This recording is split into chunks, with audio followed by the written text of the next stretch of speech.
Good morning, everybody. It is Shelly. Today is September 30th, 2025. So, I am doing this reading for the day, but also if you find this any other day, if you just happen upon this video, um, this is for you. So, I encourage you to listen and to take anything that feels good and feels right for you as guidance. And as always, this is for entertainment purposes only. No medical or legal advice is given here. Just a fun tarot reading. So we're going to shuffle. We're going to do the typical tarot shuffle. I call this the tarot shuffle because sometimes tarot cards are too big to actually, do a traditional card shuffle with. So let's pick some cards. I'm just going to line some cards up here, do a few cuts. That should be reversed.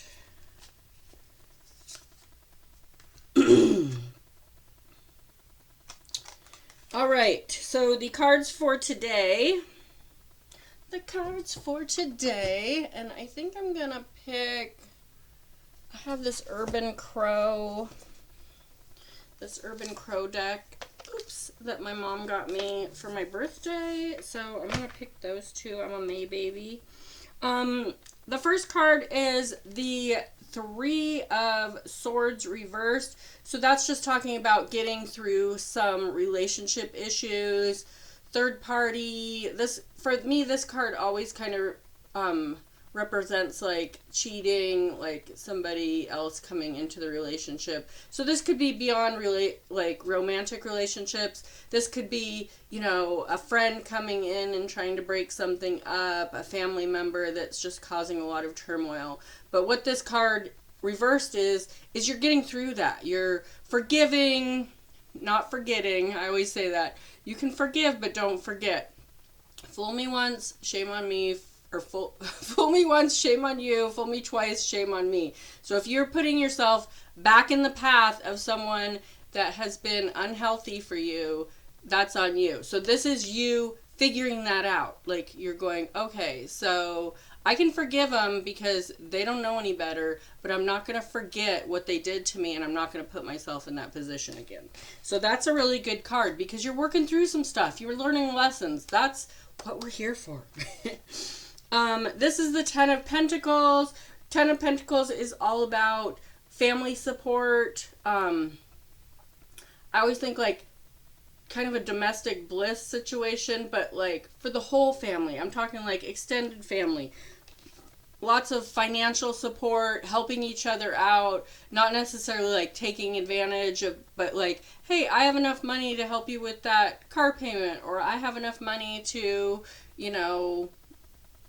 put you in my house for a month so you can catch up, or whatever it is. But it's like family helping family financially with material things. So I love that. It's just like a really good support, healthy support card.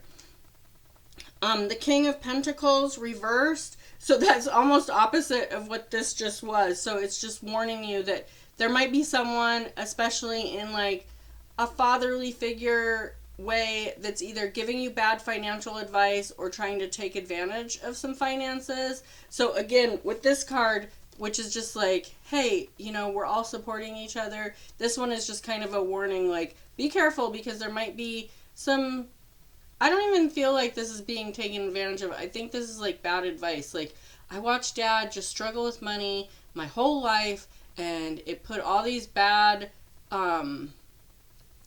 programs into me about around money. So I'm always like, spending it all as soon as I get it, or I'm not investing wisely or whatever. So this is just kind of a like pay attention card. The other thing that I want to say about this is kind of goes back to, forgiving and not forgetting, but like he was just doing the best he could. He wasn't purposely trying to mess things up for you. a lot of times we take that personal. We take, what other people do to us or how they treat us or the programming they gave us as parents or whatever. We take that really personal, and they're just doing the best they can. I mean, I was 26 the first time I had a baby, and it's like, I think if you're a mom, you felt this way when they let you bring that baby home. You're like, do they understand? I don't know what the heck I'm doing.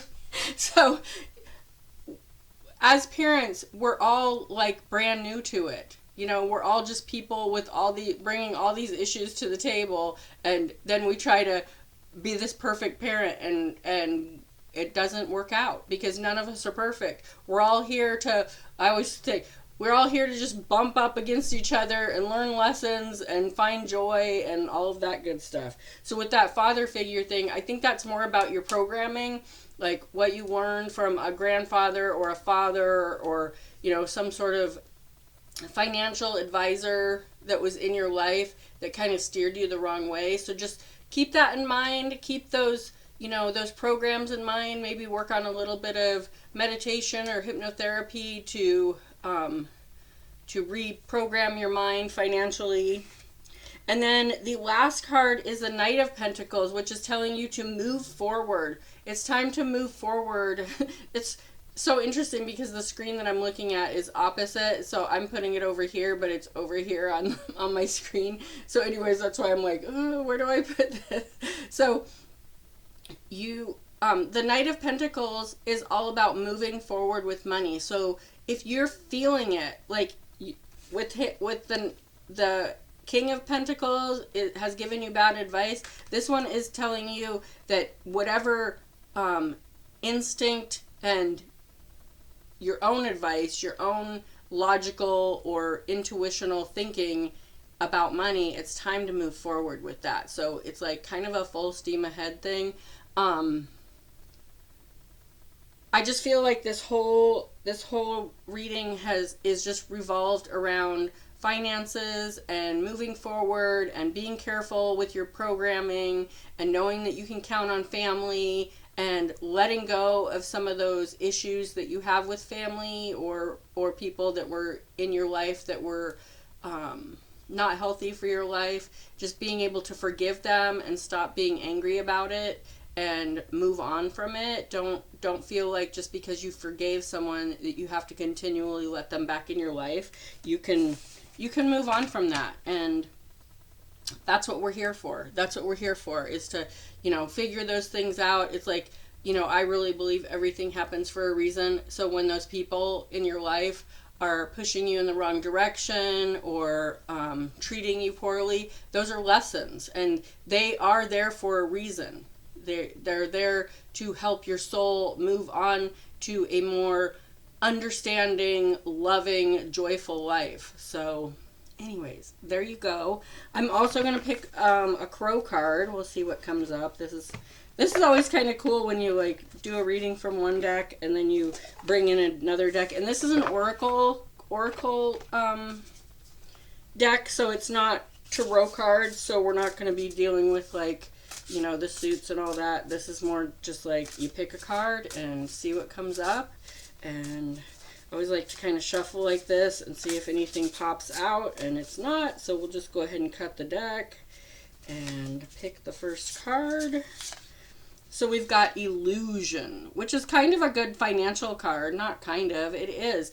Money is an illusion. Money gets its value from the illusion that we all put on it as a society. When you pull out a dollar bill, that dollar bill actually is just made of paper, and whether it's a dollar bill or $1,000 bill, it's made of paper. It's made of a few cents worth of material. It's got fabric and like the holographic stuff and the little security tape in it and stuff. But all of that is just like minimal compared to what we value it at. $100 bill is like in material value is only worth like probably 50 cents. But because we put the illusion of money on it, that we've traded time for money or we've invested and got that money back, just remember that it's an illusion. And so it's an energy. So whatever energy we put towards that,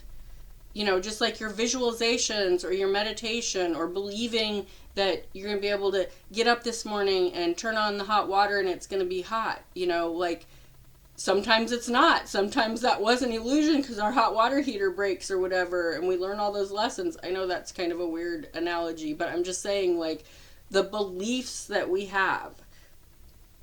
And so, because we're talking about money, just remember that money's an illusion, and it's going to, whatever energy you put into it is what you're going to get out of it. So if you're putting in, oh, I never have enough money, you know, rich people are jerks, I don't, you know, if somebody just gave me $1 million, everything would be okay. Without changing your program in your mind about money, you would still have all the struggles that you have right now if you had $1 million. And I know most of you are saying, oh, yeah, right. But it's true. It's true. That's why you see people that win the lottery and like a year or two later, they're back to being broke because they didn't change their programming around money.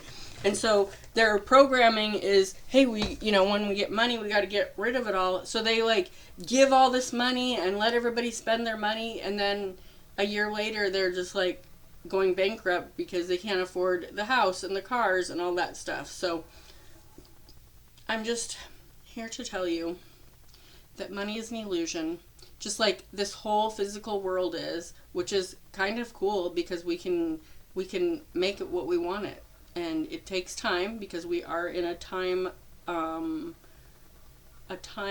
altered place in this physical world.